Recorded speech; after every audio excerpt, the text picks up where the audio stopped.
তিরমিজি শরীফের হাদিস, আল্লাহর নবী বলেন, কোন স্বামী তার স্ত্রী যদি চায় যে আমার স্বামী আরো বেশি দিন বেঁচে থাক, আমার স্বামীর আরো মান মর্যাদা বাড়ুক, দুনিয়ার সম্মান বেড়ে যাক, টাকা পয়সা অর্থ সম্পদের মালিক হোক আরো বেশি বেশি, তাহলে স্ত্রীর উচিত সে যেন নিজের স্বামীকে বারবার উদ্বুদ্ধ করে, স্বামী আর যাই করো রক্তের সম্পর্কগুলো ঠিক রাখো। একটা সন্তানের সাথে সবচাইতে রক্তের সম্পর্ক বেশি তার মা আর বাবার, এ কথা বলেন এখানে, এরপরে তার ভাই আর বোনের, এরপরে চাচা ফুফু। তাহলে আপনি স্ত্রী হিসাবে এটা কিন্তু একটা ইবাদত, এটা দুনিয়ার কাজ না। মনে করছেন এ দুনিয়ার কাজ আর কি হবে? আপনি নামাজ পড়া যেমন ফরজ মনে করেন, রোজা রাখা ফরজ মনে করেন, নিকট আত্মীয় যারা তাদের সাথে আপনার স্বামীকে দিয়ে ভালো ব্যবহার করানো, খোঁজ খবর রাখা নামাজের মতো ফরজ। অথচ এইটা আজ অধিকাংশ পরিবারে না থাকার কারণে ছোটখাটো বিষয় নিয়ে মনোমালিন্য। অনেক সন্তান আছে মা বাবার পরিচয় দিতে চায় না, কথা বলে না, চাচার সাথে কথা বলে না, ফুফুর সাথে খোঁজ খবর নেয় না, অথচ ধর্ম আত্মীয় পাতিয়েছে সেখানে মাসে 2 বার যায়, আর নিজের আপন ফুফু গরিব দেখাও করে না, খোঁজও নেয় না। না, আপনার নামাজ কবুল হবে না, আপনার এই বোরকা পরা পর্দা করা বেকার হবে। আপনি মনে করছেন এটা দুনিয়ার কাজ।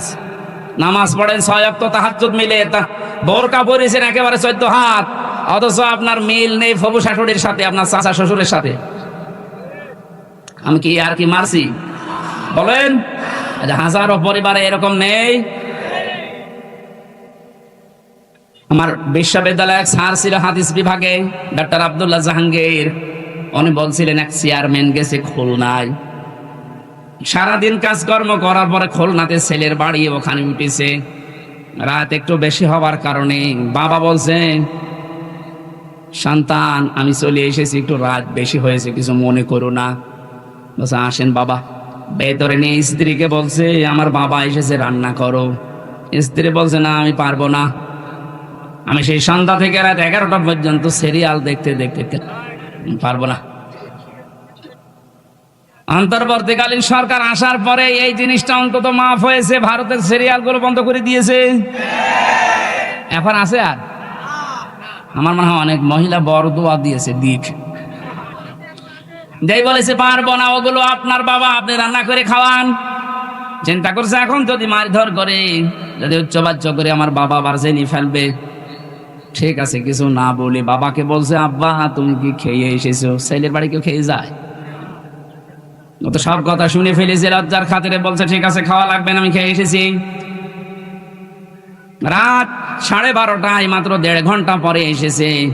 আর একটা ছেলে এসে কলিং বেল চাপ দিয়েছে, বাইরে যেয়ে দেখে ওর ছোট শালা। বলছে দোলা ভাই চলে আসলাম, আসো তোমার দিয়ে খেলা শুরু হবে। স্ত্রীকে বলছে ওঠো, না তোমার ভাই এসেছে। এবার উঠিছে। আমি একটু বাড়িয়ে বলছি না, ভাই এসেছে এবার উঠে রান্না বান্না করলেন। আগের যেটা ছিল ওইটাও যদি এই আচরণ করতেন, আমার মনে হয় কোন সংসারে বাংলাদেশে আলাদা হইতো না। আপনার মনটা এত ছোট কেন? একটু বড় করতে পারেন না? আর শুধু এই ক্ষেত্রে স্ত্রীরই দোষ না, অনেক মা বাবা আছে নিজের মেয়ের ভুল হলে মাফ করে দেয়। আর পুত্রবধূ একটা লোকের মেয়ে, ওর পান থেকে চুন খসলে আগে ছেলের কানে কানে তুলে দেয়। এইটা মা বাবা না, এটা ডাইনি। এ মরণের সময় বেঈমান হয়ে মারা যাবে, এই শ্বশুর শাশুড়ি ঈমান পাবে না। কারণ কষ্ট দিয়েছে মানুষকে। কাকে? যার অধিকার নষ্ট করেছেন, কষ্ট দিয়েছেন, আগে তার কাছে মাফ চাবেন। সে যদি মন থেকে মাফ করে দেয়, এরপরে আল্লাহ মাফ করবে। সুতরাং এরকম শ্বশুর শাশুড়ি এই ডাইনি মার্কা আছে না নেই? কারা আছেন এরকম? হাত তোলেন তো। একজন।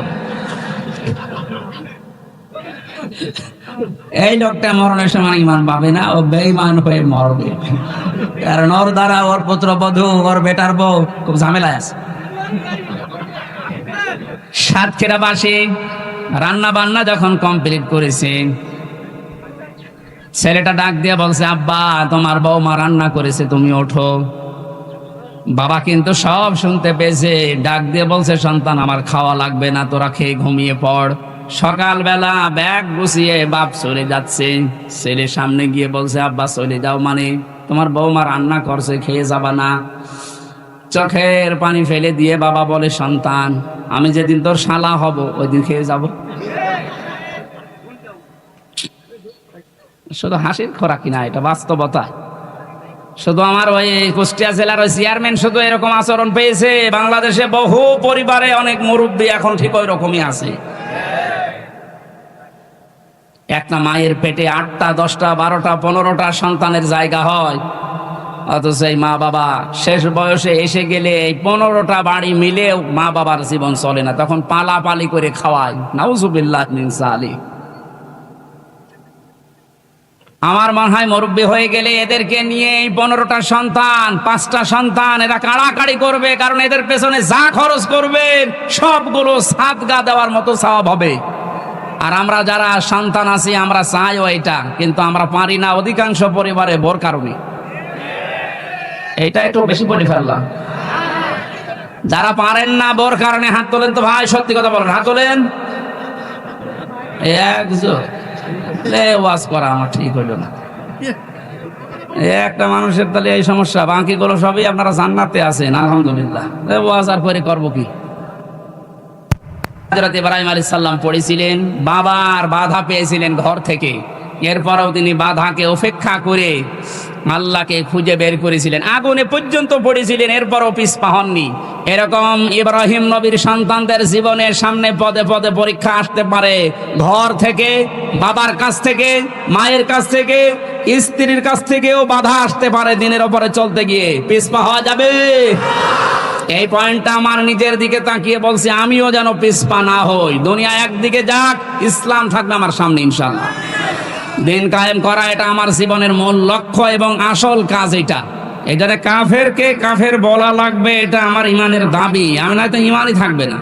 এই কথা বলতে গেলে যদি এখন রাম বা আমার এই জালেমদের দোসররা উল্টা করে ওই কাফেরদেরকে বোঝা যে এই দেখো এ তোমাদের দেখতে পারি না, এর নামে মামলা দা, একটা কথা হইল। মামলার আসামি তো 1 নম্বর হওয়া দরকার আল্লাহ।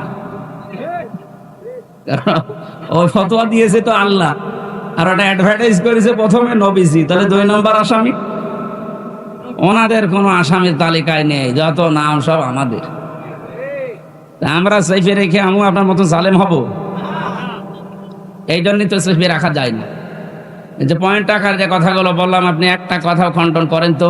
আল্লাহ বলেন আমি নির্বাচিত করি নির্বাচনের মাধ্যমে লক্ষ কোটি কোটি উম্মতের ভেতরে তোমাদেরকে আমি আল্লাহ নির্বাচিত করেছি। এই শব্দের ব্যাখ্যা যদি মনে হয় যে না নির্বাচন নির্বাচিত, এই শব্দগুলো বাংলায় মনে আছে কোরআনে, আপনি সূরা হজের 78 নম্বর আয়াতে যান। ওটা আরবিতে বললে আপনি বোঝেন না বলে যে বাংলা বললাম। এই শব্দকে যারা আজ গোপন করার জন্যে রাতের নির্বাচন দিনে করে ফেলেছে, নাকি উল্টে গেছে? দিনের নির্বাচন রাত্রে করেছে। আপনি তো নির্বাচিত না, এই জন্য তো আপনাকে মানুষ দেখতে পারে না। সবগুলো এমনকি একেবারে আসল জায়গা থেকে মেম্বার পর্যন্ত এখন আর নেই, সব শেষ না, কারণ এরা নির্বাচিত না।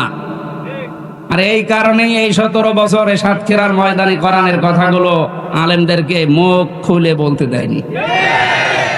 এই সাতক্ষীরায় বহুবার এসেছি কিন্তু উঠতে দেয়নি।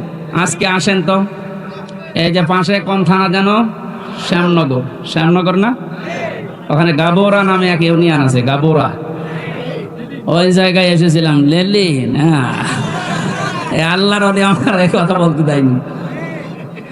এখন শুনলাম পালিয়েছে। আপনি আজকে আসেন, এই যে এই জায়গায় আসেন, বলেন যে কথা বলতে দেবো না, দেখেন আপনার খেলা হবে। কোরআনে কারিম পারমিশন দেবে যে আপনি কথা বলতে পারেন কিনা। যদি কোরআন বলে যে না আপনার কথা বলার যোগ্যতা নেই, আপনি কথা বলবেন না, চুপ করে থাকবেন। সেই আয়াতে আজকে পড়েছি সূরা বাকারার 124 নম্বর আয়াত।